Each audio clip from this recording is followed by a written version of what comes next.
Hello. तो अभी आप हमें ये क्या दिखा रहे हो? ये मेरी सिंधी मेयर है हाँ हाँ, जो मेरे घर पे ही इसका जन्म हुआ था। घर पे ही? जी, इसकी मदर भी मेरे पास थी। मदर वो अभी शांत हो गई? हाँ जी। और बात करें तो अभी इसकी एज कितनी होगी? ये इसकी एज हो गई होगी 4 साढ़े 4 साल के करीब है। और अभी तक बच्चा दिया इसने? हाँ, एक्चुअली एक बार मैंने प्रेग्नेंट करवाया था, लेकिन वो इमेच्योर डिलीवरी हुई थी। हाँ, और वो समर का टाइम था, इसलिए थोड़ा एटमॉस्फेयर का भी फ़र्क रहता है। एटमॉस्फेयर की वजह से थोड़ा चेंज में। जी। तो कितना मतलब कितने महीने का बच्चा पेट में था तब? करीब करीब वो बच्चा था 7 साढ़े 7 महीने का। तो बहुत लेट हो प्रॉब्लम। और बात करें तो रेवाल में है? जी, रेवाल में।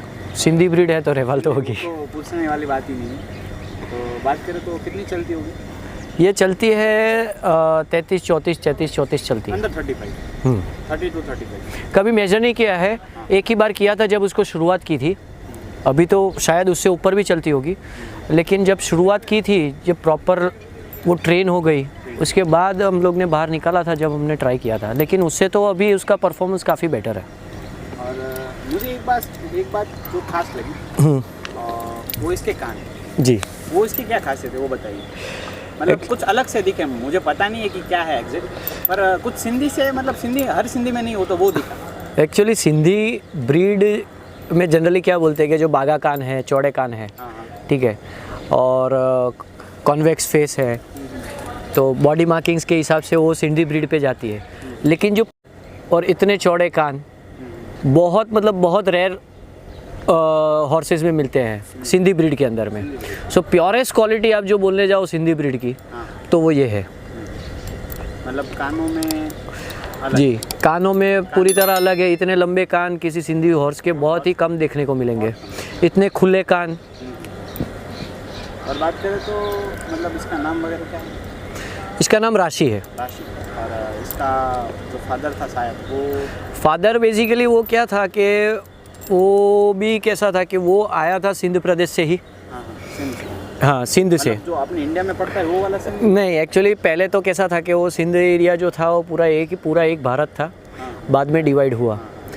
तो ये मेरा जो सवार है, तो उसके जो मम्मी के साइड का पूरा फैमिली है वो आज भी पाकिस्तान में रहते हैं, लेकिन बंटवारे के टाइम ये लोग यहाँ शिफ्ट हो गए थे।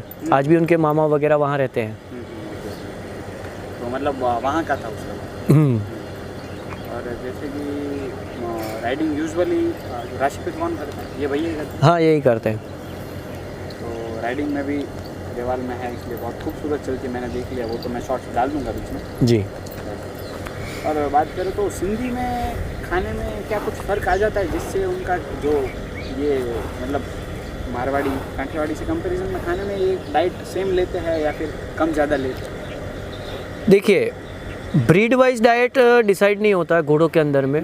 उसका खुद का बिल्टअप और उसका खुद का फिजिक कैसा है, वो हिसाब से उसका डाइट डिसाइड होता है। पर घोड़े के हिसाब से जैसा फिजिक्स है, जैसा फिजिक है, जैसा उसका बॉडी फिटनेस है, जैसी उसकी बॉडी रिक्वायरमेंट है, या फिर जैसा उसका वर्कआउट है डेली का, मस्ट है वो, उसके ऊपर डिपेंड होता है। बाकी ऐसे कोई पैरामीटर नहीं है कि भाई आप सिंधी ब्रीड है तो इतना ही खाना देना है, या फिर मारवाड़ी है तो इतना तो देना ही है। No, it all depends upon हर एक की डाइट। ऐसे इंसानों भी सेम होता है। एक एथलीट होता है, उसका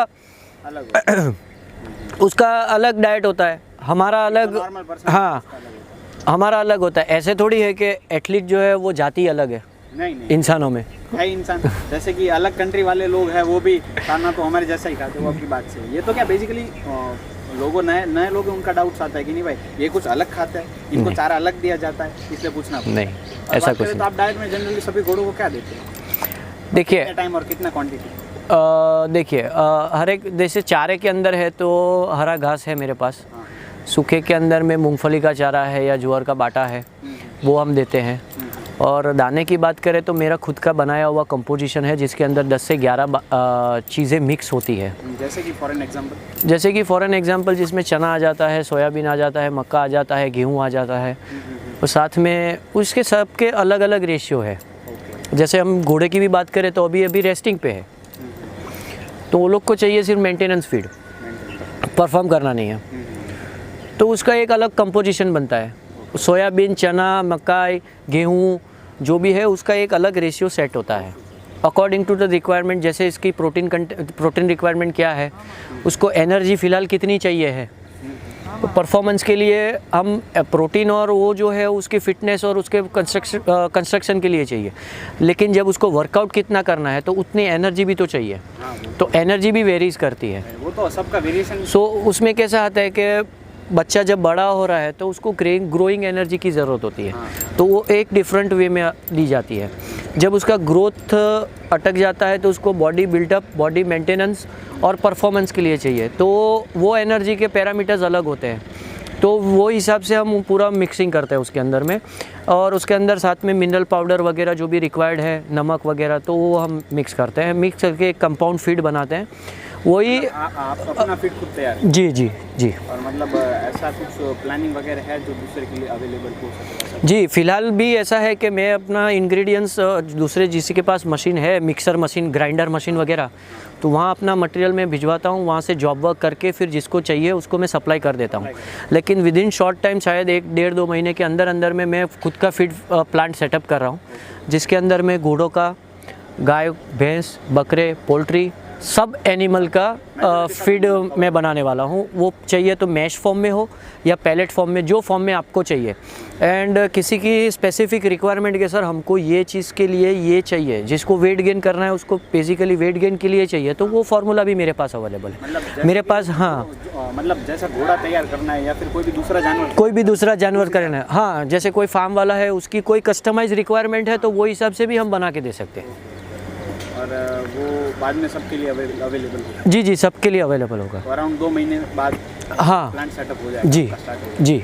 और बात करें तो आप एक्सरसाइज वगैरह में घोड़ों को यूजुअली क्या देते हैं, मतलब लंजिंग या फिर खुला छोड़ देते हैं? नहीं, पहले मैं खुला भी छोड़ता था। ये अभी पीछे आपको शायद दिख रहे होंगे कुछ पोल्स, जो पोल्स खड़े हैं, बांझ नहीं लगे हुए हैं, तो वो क्या मानसून के अंदर डिस्टर्ब हो गया, तो उसका पूरा वो वापस हम बना देंगे। तो हम लंजिंग के लिए भी मतलब खुला छोड़ देते हैं, तो जहाँ जब तक उनको खेलना है खेलेंगे। वरना जो राइडिंग वाले घोड़े हैं तो राइडिंग प्रैक्टिस डेली हो जाती है। अगर राइडिंग प्रैक्टिस नहीं दे पाए तो एटलीस्ट लंजिंग तो हो ही जाती है सब घोड़ों की डेली। और ग्रूमिंग डेली होता है, डेली घोड़ों का बात होता है, डेली उसको ब्रश लगता है, डेली खरड़ा लगता है, डेली ग्रूमिंग होता है। पैर के जो खुर है, खुर के तले जो है वो भी डेली साफ़ होते हैं, क्योंकि जो स्टेबल में खड़े रहते हैं वहाँ उनकी लीड पड़ी रहती है, एक लीड नीचे चिपक गई तो वहाँ पे कंटामिनेशन होता है, लीड चिपकी वहाँ पे ख़राब होता है, वहाँ सड़ना शुरू हो जाता है, घोड़ों के पैर ख़राब हो जाता है। क्योंकि उनके पैरों में जी, मॉइस्चर, वो गोबर के अंदर मॉइस्चर पकड़ के रखता है, वो मॉइस्चर की वजह से नाखून उसके सॉफ्ट हो जाते हैं और फिर वहाँ से सड़ना शुरू हो जाता है। तो डेली खर भी साफ़ होता है। तो मेरे 2 बंदे हैं, तो पूरा टाइम उनका काम यही है कि सारे घोड़े संभालना। और नाल वगैरह, नाखून, वो सब कितने महीने अराउंड बनवाते हैं? ऐसा कोई जनरल नहीं है, लेकिन हमको जैसे लगा कि अगर हाँ इसके बड़े हो रहे या फिर अनइवन हो रहे तो नाल वाले को फ़ोन करके तुरंत बुलवा लेते हैं। चाहे फिर 1 के हो या 10 के हो, बुलाना है तो करना, 1 का भी करना है तो बुला लेते हैं हम। ऐसा नहीं कि भाई सबका इकट्ठा होगा तो बुला लेंगे। और जैसा कि आपके घोड़ों में कभी कॉलिक की प्रॉब्लम आई है, पानी भरना पैरों में, वो प्रॉब्लम आई आपके? आप जब से घोड़े रख रहे हो और आपका मतलब वो प्रिकॉशंस क्या होंगे, मतलब आपकी प्रॉब्लम कभी आई हो, ऐसा बना है आपने? नहीं, कॉलिक की एज मेजर प्रॉब्लम कोई नहीं आई है, लेकिन हाँ मेरा एक स्टेलियन जो है नागराज, तो उसको कैसा है कि अगर एक्सरसाइज नहीं मिली और फीड ज़्यादा हो गया तो फिर आराम करता है। उसको फिर चलाना पड़ता है, उसको एक्सरसाइज मिल गई, वो वापस रेगुलर हो जाता है। सो एज सच कॉलिक की प्रॉब्लम मेरे को आज तक नहीं हुई है कि भाई घोड़ा बीमार हो गया है, फटाफट उठ नहीं रहा है या सो गया है या परेशान हो रहा है या फिर डॉक्टर को बुलाओ। आज तक घोड़ों में मेरा आज तक ऐसा हुआ नहीं है। और पानी भरना भी नहीं आया है, वो चीज़ मेरे यहाँ हुई नहीं है, इसलिए इसके बारे में। तो मतलब जनरली आप क्या करते हो जिसके आपका घोड़ा फिटनेस में ज़्यादा रहता है, एक्सरसाइज वगैरह? एक्सरसाइज के साथ उसका प्रॉपर डाइट और उसकी केयर और उसकी ग्रूमिंग, ये 3 चीज़ अगर आप रेगुलर रखो तो आपको प्रॉब्लम फेस ही नहीं करने पड़ेंगे। और जैसे कि क्योंकि कहाँ कोई चीज़ की कमी रह गई हो, गड़बड़ हुई हो, घोड़ा आपका अनकम्फर्ट जोन में चला गया तो वहीं आप उसको प्रॉब्लम होती है। बाकी हम अपनी खुद की भी बात करें तो हम अपनी खुद की भी एक्सरसाइज और डाइट हम सही रखते हैं, हम कहाँ रोज़ बीमार पड़ते हैं, सालों साल तक बीमार नहीं पड़ते हैं हम। तो वही है कि उनका खाना और जो उनका ग्रूमिंग और उसकी जो केयर है और उसके जो स्टेबल है उसकी सफाई, वो सब सही रहे तो घोड़ा बीमार होने के कोई चांसेस नहीं है। हाँ, सिवाय के कोई मेजर कोई इशू, इंटरनल कोई मेजर इशू हो अपार्ट फ्रॉम दैट जो हमारे काबू में नहीं है, तो वो चीज़ अलग है।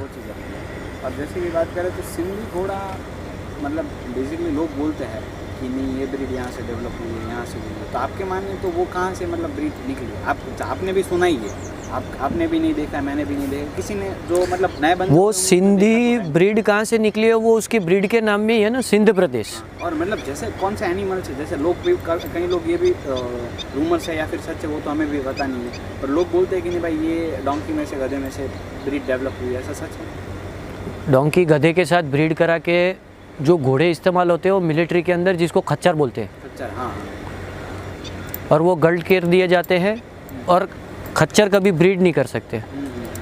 खच्चरों की मेयर के अंदर में गर्भाशय नहीं होता, हाँ, कंसीव नहीं होता। वो स्ट्रॉन्ग घोड़े होते हैं और वो माल ढोने में काम आते हैं।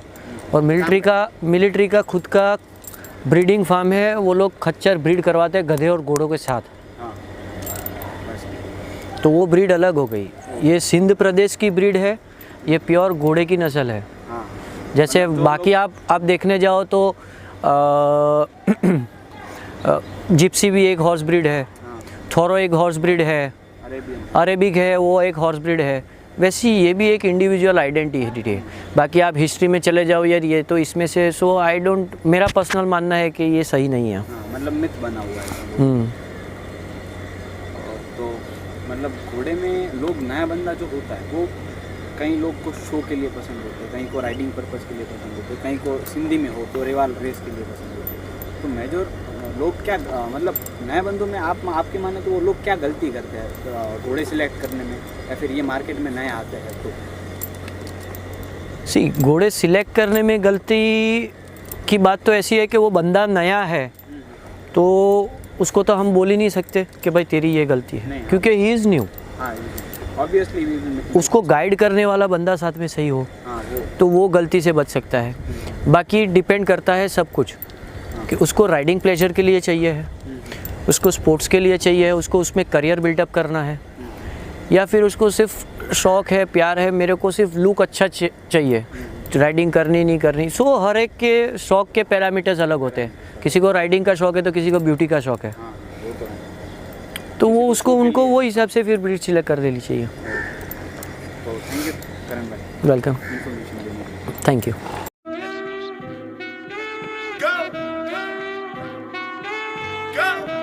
Nothing can stop me, I'm all the way up.